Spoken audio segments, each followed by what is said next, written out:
Hey there, Alan Matthews here from Classical Guitar Shed, and in this video we're going to be talking about stacked rhythms, how to read them, how to clap them and count them, everything about stacked rhythms. Just a second.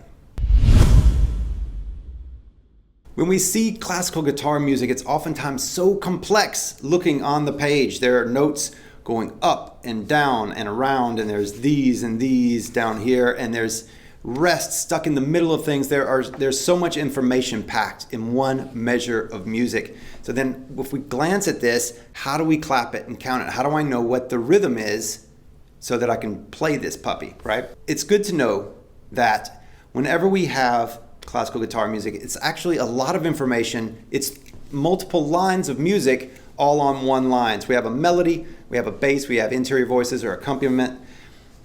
We have all these things going on at the same time. So if we look here, we've got the stems up notes. That's these right here. So that's the stems up notes, that top line.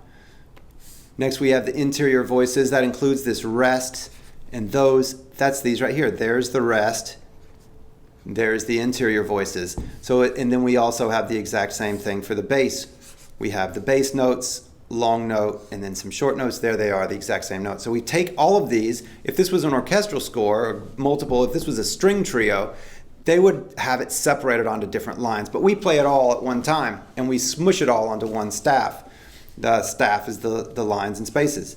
So how do we actually count this? The trick to do this is to notice what the common denominator is rhythmically, because we're talking about rhythm. The common denominator is the smallest note value that occurs. In this case, it's a 16th note. There's a 16th note. There's no faster notes than a 16th note. There are some 8th notes, things like that, but there are nothing smaller than a 16th note. So what we can then do is just write a bar of 16th notes up above everything, right? So that way we just have a solid bar of 16th notes. That's the common denominator. That's the thread that runs through everything. Everything has that same pulse. Once we have that pulse going on and written above it, then we can say, are there any notes that happen on the first 16th note? And the answer is, if we look down, yes, there are. How about the second? Yes, there are. Third, fourth, fifth, sixth.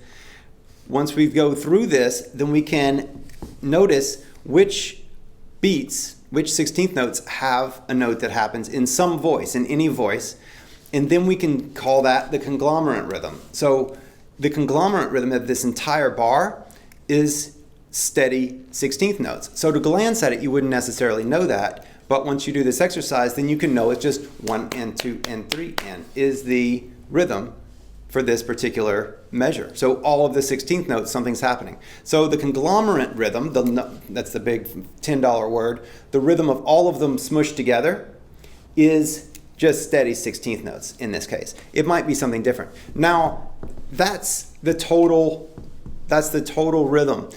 That doesn't have anything to do with musicality or phrasing or understanding what is actually going on in the music. We still have a melody and a bass and everything else. And so to understand the music better, we can separate the voices, play just the melody by itself, clap and count that rhythm, play just the bass, clap and count that rhythm, just the interior voices.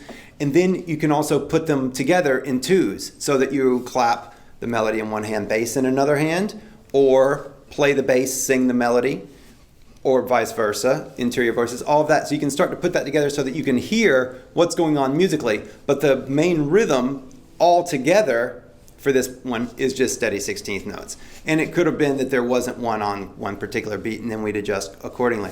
So that is how to count and think about the stacked rhythms. So yes, we want to know what the total rhythm is, but we also want to know what all of the individual rhythms are and be able to hear those, bring out the melody, put the bass and the accompaniment voices, the interior voices into the background, do all that. But just to start with, this is how to clap and count it. All right, have fun with that. Please subscribe to this channel if you have not, and I'll talk to you soon. Bye.